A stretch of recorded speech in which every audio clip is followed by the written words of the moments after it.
we're going to go on to the workout questions now, and obviously a ton of people want to know a ton of workout questions, so I've sort of amalgamated them all into one section. So when did you start getting into bodybuilding, and how old were you when you started looking in like peak Warlord shape? Okay. I started lifting when I was in college.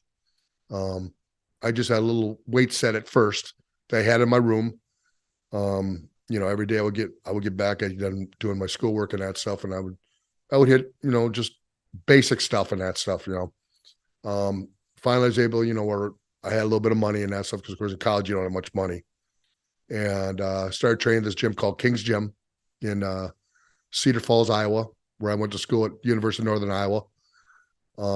Started training there, and my body just kind of took to it. I went from let me see, 215, I went up to about 265. And I just really started to love lifting. So lifting got into my blood at that time. The peak was probably about 1990, right around when I did that bench press and everything else. Mm-hmm. That's when I was probably at my strongest, my best physique at that time, everything else and that stuff. Yeah, probably about then. Everyone loves this one. Maximum lifts, bench, squats, deadlift, any others? Okay, maximum bench was 640.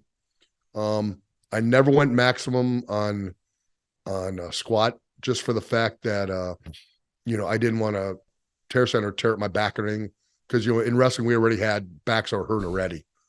I would do I could probably go up to like 405, but I'd do it for a bunch of reps. I was doing a lot of reps. Front squats, hack squats. I would do all those kinds of things, I was never a heavy one. My best deadlift, I think I did 600, if I remember right, for 8 reps, and that's with straps. Mm-hmm. I used straps at that time. But once I started getting into wrestling, I hurt my back, and I couldn't do the same thing anymore, So I did other things to keep my back very strong in that.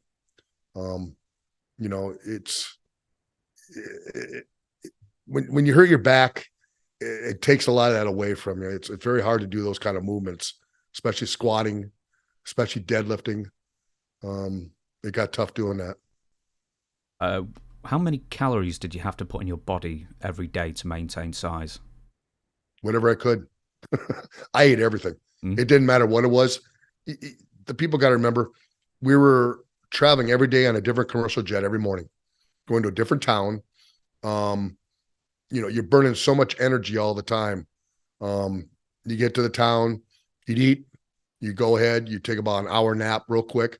You get up, you get to the gym, you get a good workout in, you get back, you shower, you eat again. You got to do a show every night. And it was that constant every single day. And you need those calories to keep your body going. And like I say, no matter what you ate, it was going to burn. You were going to burn it. It's the way it was. Back then, you remember, you didn't have protein powder. You didn't have any of that stuff back then. So you're trying to break in as much protein as you can through whatever you could eat.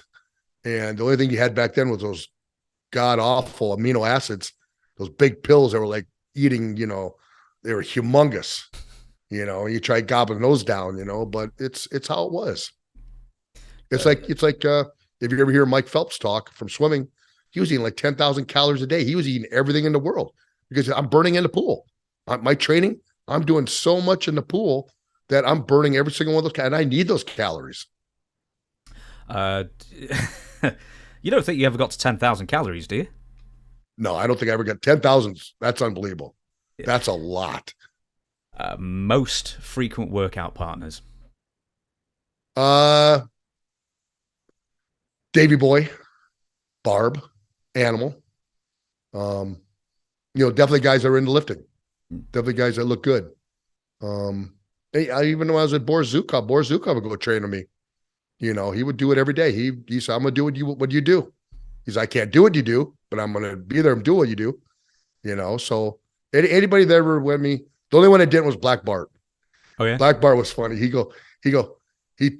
take his chew and he goes, "You go work out for me. I'm gonna nap, and then I'll grow from it." I mean, Black Bart was great. He's a sweetheart. Who's the most deceptively strong? Uh, Paul Roma. Hmm? Paul Roma's very strong. Um, I mean, he looked great, incredible. Oh my God, he's ripped, veins, everything else. And he ate pizza every night. He'd eat a pizza every single night and still look like that. It was amazing. But once again, I say, you're burning so much all the time that it didn't matter what you ate. But Paul was a very strong person. Very strong. You know, I had something in my head that I couldn't think of before. I've just remembered it. Did you ever try Ico Pro? WWF's, you know. I don't think so. No. No. No. Heard nothing but bad things about that. But, you know, the science was very new. Yeah, it's, they're trying to make money like everybody else. Who rarely worked out yet still looked amazing?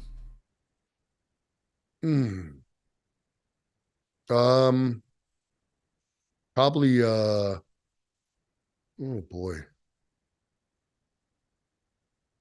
I can't say I didn't see Rick Rude work out a lot, but he looked unbelievable.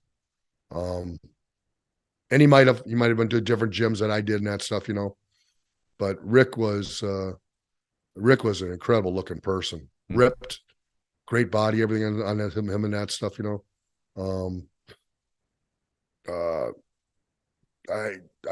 don't know about Kurt Hennig, but another one, he looked great too. Great, he was in great shape, but I don't think he really worked out that much. But he's in dynamite shape. Now, this is more like a more general gym thing, but what are the most common lifts that people still do in the gym that put them at most risk of injury and that they shouldn't be doing or finding alternatives for? The most risk. The biggest thing in weightlifting is learn how to lift correctly. Don't be sloppy. Don't be doing things you shouldn't be doing. Of course, stick to your basics, which is your bench, your squat if you can squat. Deadlifting, not so much deadlifting. I mean, deadlifting is nice, but I wouldn't go heavy. I would do more reps and build endurance and that stuff. And yeah, that's a hard question. Like I say, the best thing to do is just learn how to lift correctly. Be careful, be safe. Take your time. And if you need a spotter, always have a spotter. Always. Always.